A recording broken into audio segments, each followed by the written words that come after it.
Hello folks, my name is Josh Taylor and I'd like to welcome you to the 12th Annual Telling Tales Festival and our first ever virtual gathering. Whether you are a veteran fan who has been to the festival or whether this is your very first time joining us, we are so happy to see how stories connect us, no matter how far apart we live.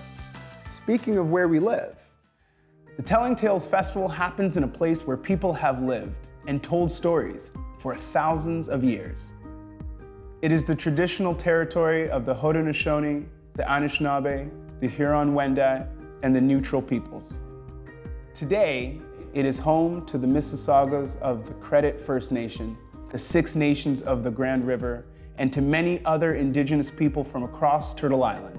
We recognize our responsibility to learn about their rich history so that we can better understand our roles as caretakers, neighbors, and friends.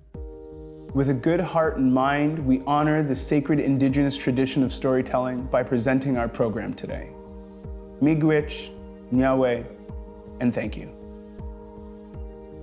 Hi everyone, this episode is called Land and Water. Today we are going to take a dip into the water and learn about what happens on the land around it. We are going to hear stories about real life people who remind us of how important it is to take care of it. Watch this whole episode for a chance to win a book from one of today's authors. I will be giving you clues about what to do to win, but you have to listen closely. Jess Keating is here to introduce us to a very special person who discovered something amazing at the bottom of the ocean. Jess believes that you can do anything. She swims with sharks, loves watching action movies, hosts her very own YouTube channel, and writes books for kids who ask a lot of questions. In Ocean Speaks, curiosity leads to important discoveries that help us understand oceans better. Hey everybody, I'm Jess Keating and I'm an author, cartoonist, and zoologist, and I wrote this book, Ocean Speaks, and today I wanted to talk to you about being an explorer, just like the lady in this book, Ms. Marie Tharp. So, Marie was the first person in the world to map the ocean floor, and she actually discovered that deep underneath the ocean there's a huge mountain range. People didn't believe her at the time, and like you will learn in this book, she was absolutely right. But I wanted to talk to you today about 3 things that you can do to be an explorer, just like Marie, in your own backyard or in your own home, okay? So, number 1, if you want to be an explorer, you have to read as many books as you can, because reading is one of the very best ways to explore the whole world. So what I want you guys to do is take 3 things. Take a person you want to learn about, a place you want to learn about, and an animal you want to learn about, and see if you can find a book, whether it's through your library or your school or your bookshelves at home, that will teach you a little bit about that stuff, okay? So that's the first thing. You can be an explorer through books. Now the second thing you can do is be an explorer in your own home. Now, sometimes we think of explorers as people that are out there exploring the world and they're on mountaintops or deep under the ocean. But the truth is, your own home is worthy of exploring too. It is full of amazing things. So what you can do is you can pick your very favorite room in your home, or you can pick a little corner of your outdoor space, whether it's your backyard or maybe a pretty part of a sidewalk that you live by, anything like that, and I want you to get your notebook with you. Every good explorer needs a notebook, and if you don't have a notebook, you can just tape some pages together or staple them together.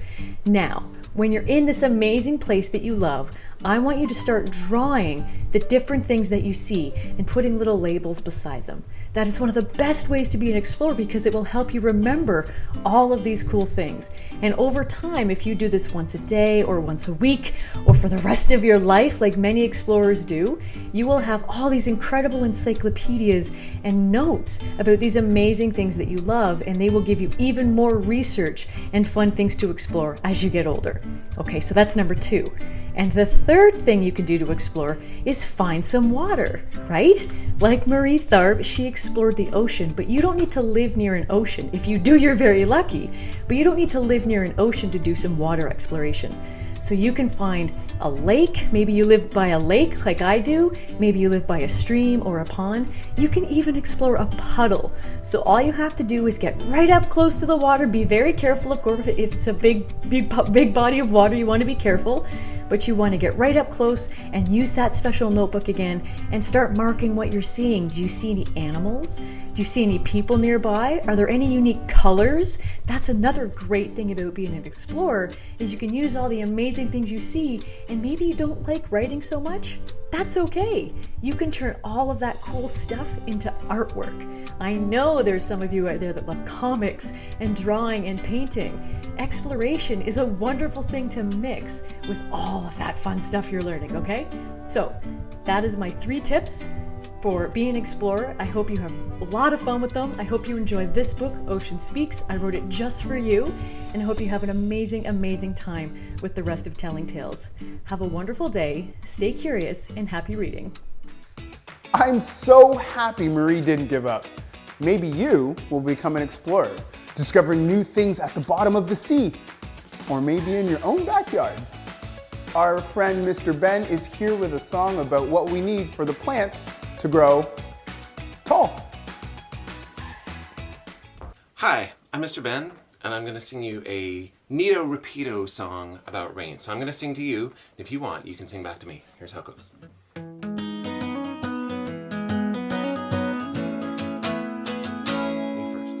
Let the rain fall down, let the rain fall down, let it soak the ground, let it soak the ground. Let the rain fall down, let the rain fall down, let it soak the ground. Let the raindrops fall over one and all, giving fresh strength to the land, giving the plants a helping hand.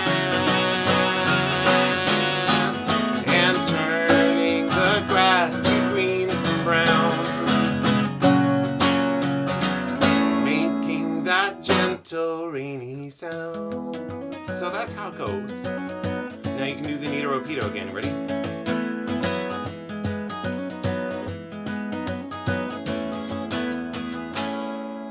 Let the rain fall down, let it soak the ground. Let the rain fall down, let it soak the ground. Let the raindrops fall over one and all, giving a fresh drink to the land, giving the plants a helping hand, and turning the grass to green and brown, making that gentle rainy sound. Ready? Last time. Let the rain fall down, let it soak the ground. Let the rain fall down, let it soak the ground. Let the raindrops fall over one and all. Let the raindrops fall over one and all. Let the rain fall down, let it soak the ground.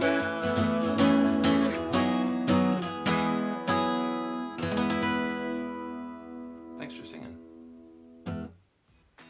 Thanks, Mr. Ben. I love a rainy day too. I love dancing in the rain and moonwalking in the rain.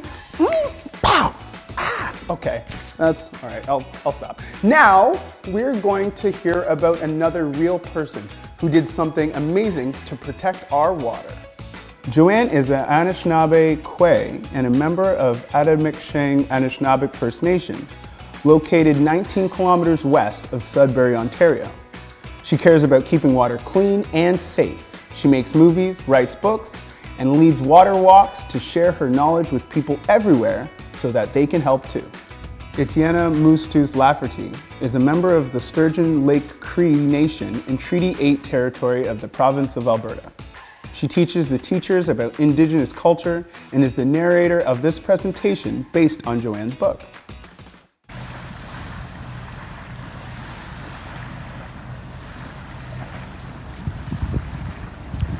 I'm really happy to see you today, Mio Gisagao. I'm sitting next to Slave Lake. Actually, this is in Treaty 8 territory where my family's from. So I feel very humble today to know that my ancestors have walked these lands before me. But the reason why I'm sitting here today is because I'm going to talk to you a little bit more about water and the importance of water and why water is so sacred to me, but to First Nations people. And I want you to think more about how you use water, how plants use water, and how animals use water. So today I'm going to do a little bit of a reading about water and maybe put some questions up after for you to reflect on. Thank you. Ninaskamon.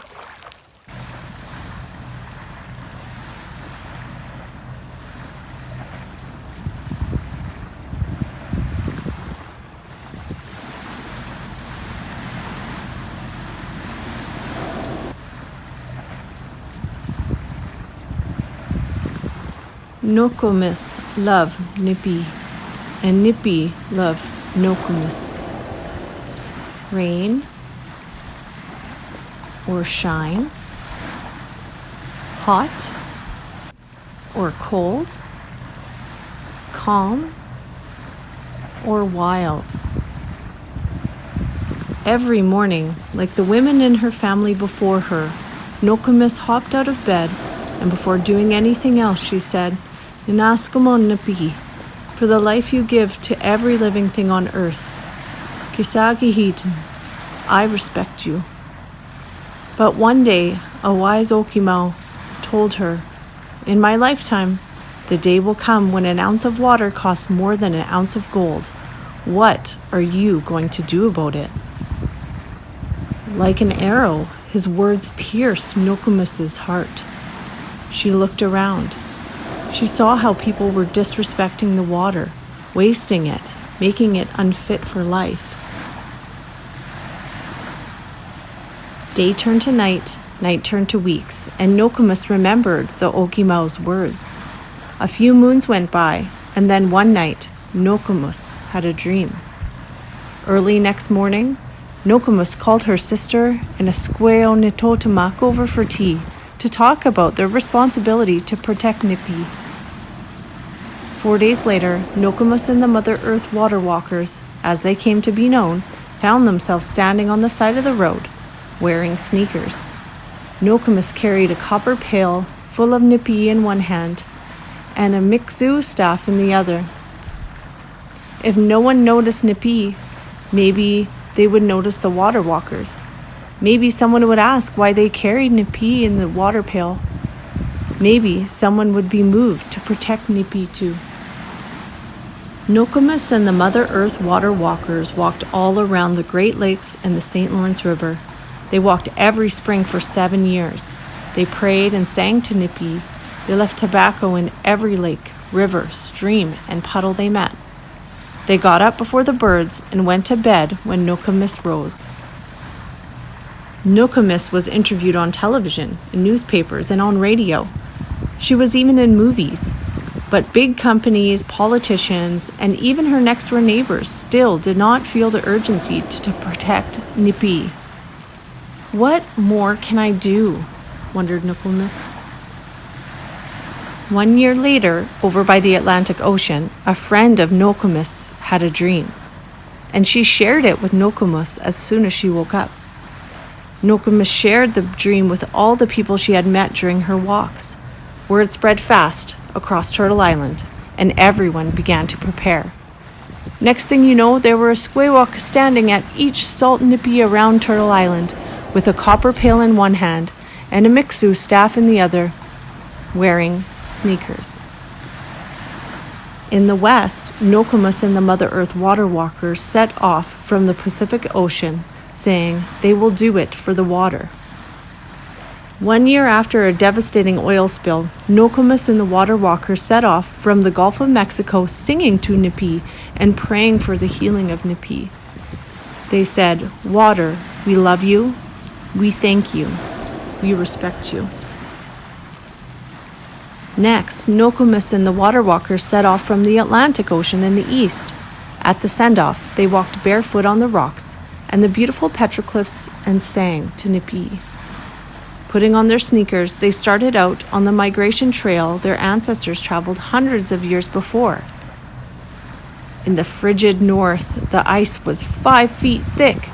Nokomis and the Mother Earth water walkers put tobacco on the frozen nipi, singing their thanks, respect, and love.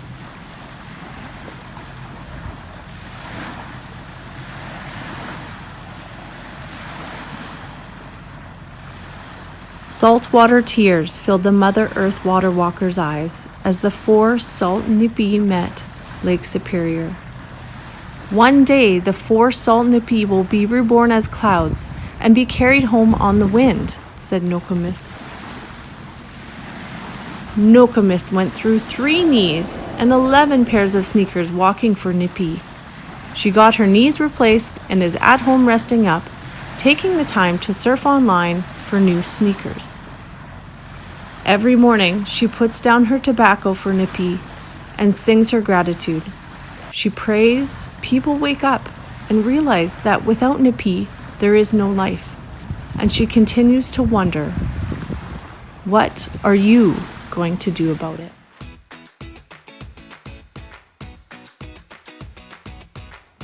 Will you put your sneakers on to walk for the water? Let's think about why water is important for us, okay? Now we're going to visit our friend Gabe at Royal Botanical Gardens to hear about a guy named Salvadore who lives in the water and on the land. Located at the western tip of Lake Ontario, Royal Botanical Gardens has 1,100 hectares of nature reserve and several formal gardens, including Henry Garden, the home of the first ever Telling Tales Nature Tales Festival held in 2019. Hi there everyone, my name is Gabe and I'm here at Royal Botanical Gardens located in Burlington, Ontario. RBG is Canada's largest botanical garden and it's also home to over 50 species at risk, including 4 species of turtles. This is a Midland-Painted turtle, and you may have seen turtles like my buddy Salvadore here sunning themselves on the logs in Cootes Paradise Marsh, and they depend almost entirely on wetland habitat to survive. It's really where they're happiest and healthiest. You can tell it's a Midland-Painted turtle because of a few things. The number one thing to look for is the yellow markings on the side of its head. Oh, sorry, buddy.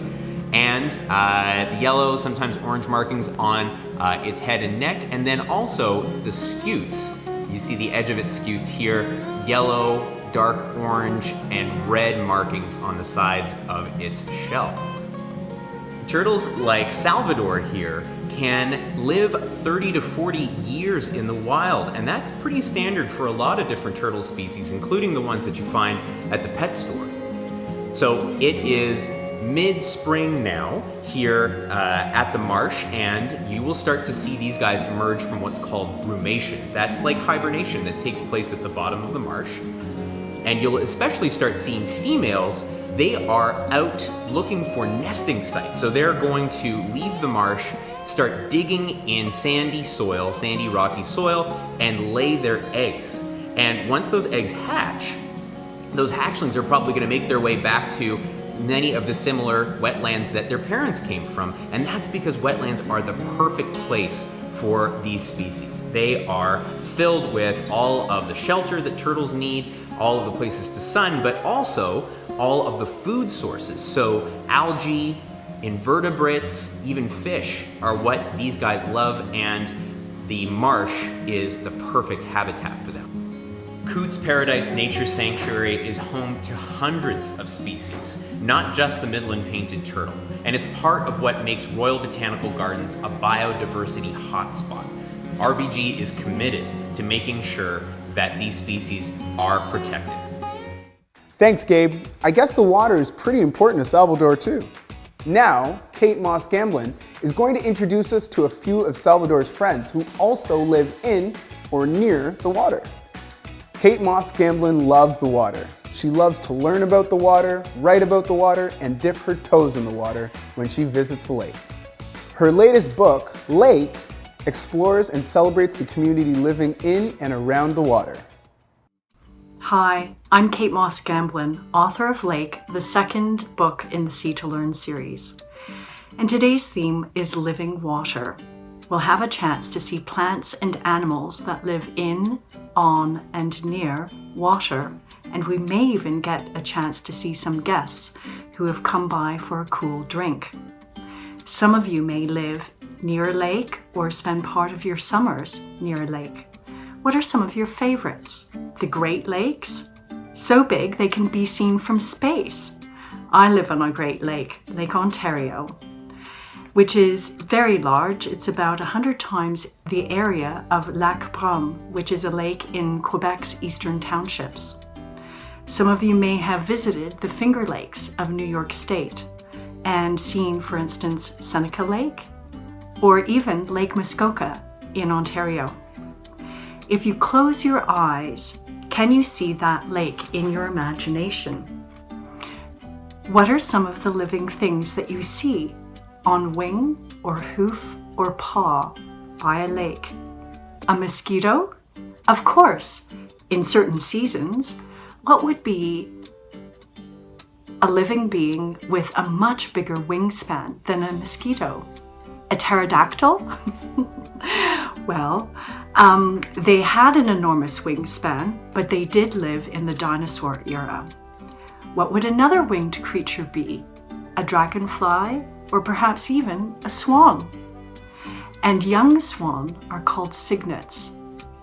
Lakes are found in every province and territory in Canada and every time zone on this earth. In lakes, you'll find beings swimming or having a drink or walking in the shallow water. You might even see a moose with its young, moose calves, walking amid bulrushes by a lakeside. And just to show you, this moose was painted by an Ojibwe artist. In my book, groups of animals are included, and different animals have different names. A collection of trout is called a school. And did you know that a collection of crows is called a murder of crows? A young rabbit, here's a rabbit.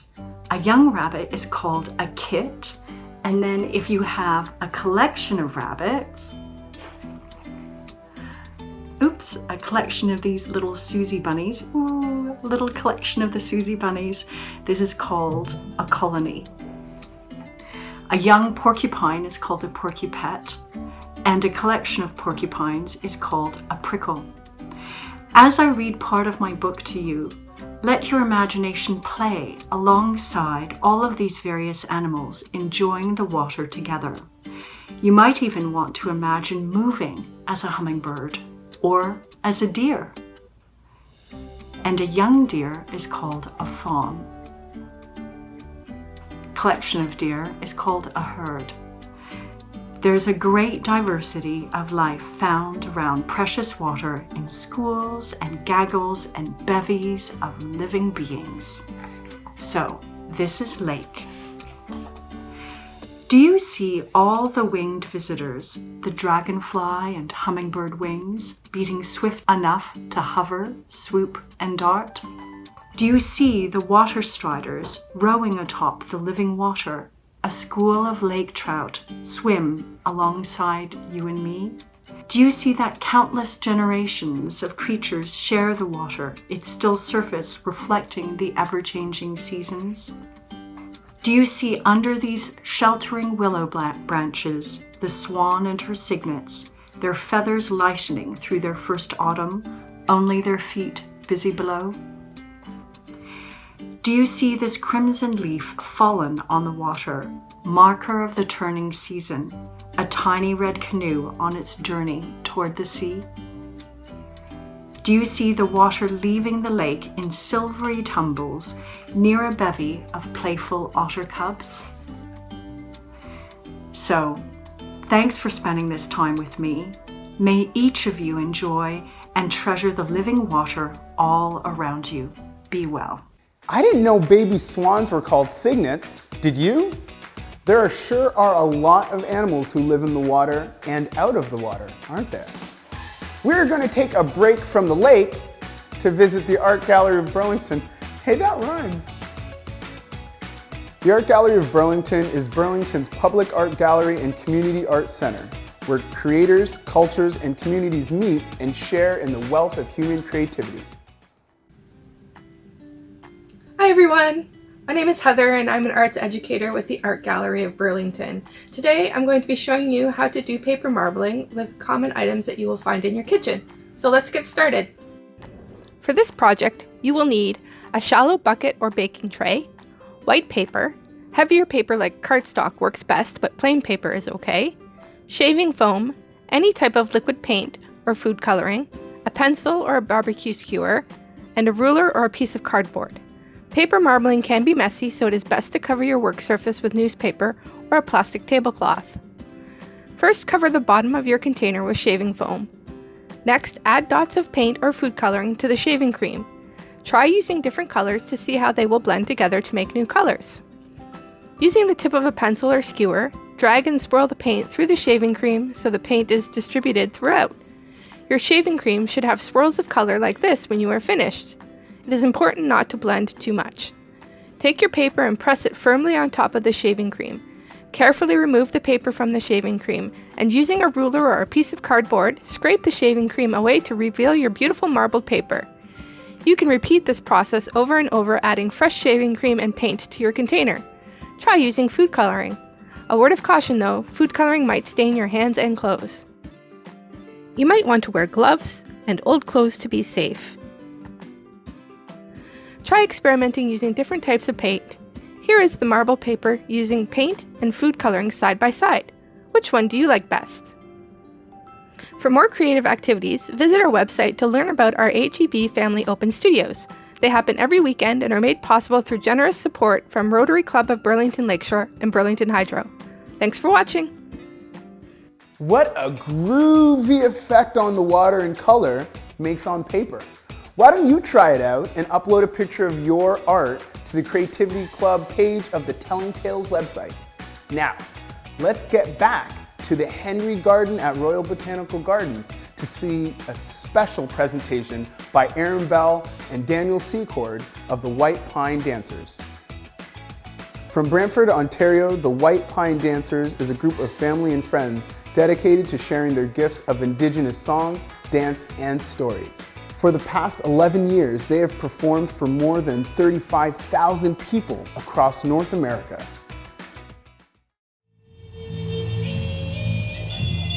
Ladies and gentlemen, we are Gunra White Pine Dancers. Gunra in the Onondaga language means tree with 5 needles, or in the English language, the white pine tree. The white pine tree is a symbol of peace, friendship, and respect to the Iroquois and 6 Nations people. We've brought a dancer for you today. From the Mississauga Nation of New Credit.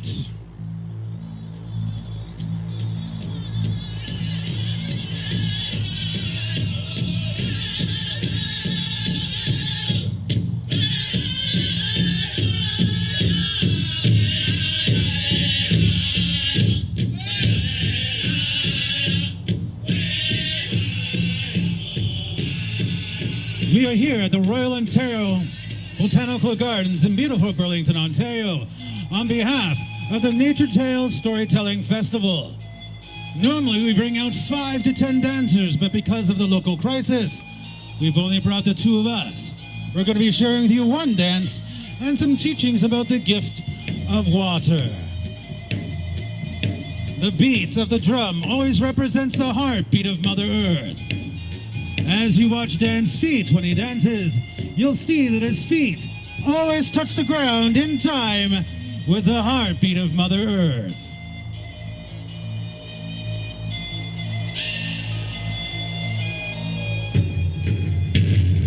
Sago, Scano, Ani, hello, bonjour, hola, ni hao. I'd like to introduce one of our dancers. This is Dan Secord from the Mississauga Nation of New Credit. He is your grass dancer. The grass dancer's job is to stomp down the tall prairie grasses in preparation for a new village or new celebration ahead. He's wearing bells around his ankles, which he uses to draw in the ancestors, both past and present, to join him within the circle as he dances. He's wearing long flowing fringes upon his regalia. This represents the tall prairie grasses that still do grow out west to this day. On his head, he's wearing a roach headdress, which is made from 2 different types of animal: the soft underbelly fur, the porcupine, and the white-tailed deer. He also has 2 eagle feathers on the top of his roach headdress. This is meant to stir the medicine within the circle. It also represents the fact that he or members of his family have been in battle before. All of our dancers are sharing with you a story. Dan is going to share with you the story of preparing the land for a new village or a new celebration ahead. Ladies and gentlemen, this is the medicine dance. This is the grass dance.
Ladies and gentlemen, Tan Secord, your grass dancer. We call the earth our mother. We call the sun our father or brother. We call the moon our grandmother, because grandmothers always got us home in times of darkness. We call the rocks our grandfathers. Lots of times, children will ask me why we call the earth our mother. Because all living things come from Mother Earth. The gift of water is very important. Our bodies can survive 3 weeks without food, but cannot survive 5 days without the gift of water. We don't want to poison our own veins with anything unlikely to hurt ourselves. The same thing should happen with Mother Earth. Mother Earth's water, lakes, rivers, and streams, those are the veins of Mother Earth. It does not make any sense to poison the veins and the arteries of our own mother, because without Mother Earth, we would not be here. My son was very young, and he hated the gift of rain. He came home from school one day and he says, "Daddy, I can't go outside and play." And I said, "Why?" He said, "Because it's raining." And I said, "Well, why can't you go outside and play?" He said, "Because it's raining." And I said, "Well, just go outside and play. Jump on those puddles, dance in the rain. But when you do, turn your face towards the sky and give thanks to the gift of rain. Because when it rains, the Creator is reminding us He is creating new life upon this place. Now when it rains at night, my son will grab his lightsaber. And I'll grab my lightsaber. And we'll go out, we'll have lightsaber battles out on the sidewalk. All of our neighbors think that we're strange. But I think that they're strange because the way that they give thanks to the gift of rain is by looking through their windows like this. So now my son realized that the gift of water is very important for all living things upon this place. On behalf of Dan and myself, the way I say thank you in Mohawk is you say Nyawe. The way I say thank you in Ojibwe is you say Miigwech. The way I say thank you in your language is you say... Thank you. On behalf of all of us to all of you, we wish you a safe and happy journey home. Please stay safe during this time, and we hope to see you again at various festivals across Southern Ontario. Ona Ogweho.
Wow, what a great dance to celebrate water. And I love Aaron's story about playing lightsabers outside in the rain with his son.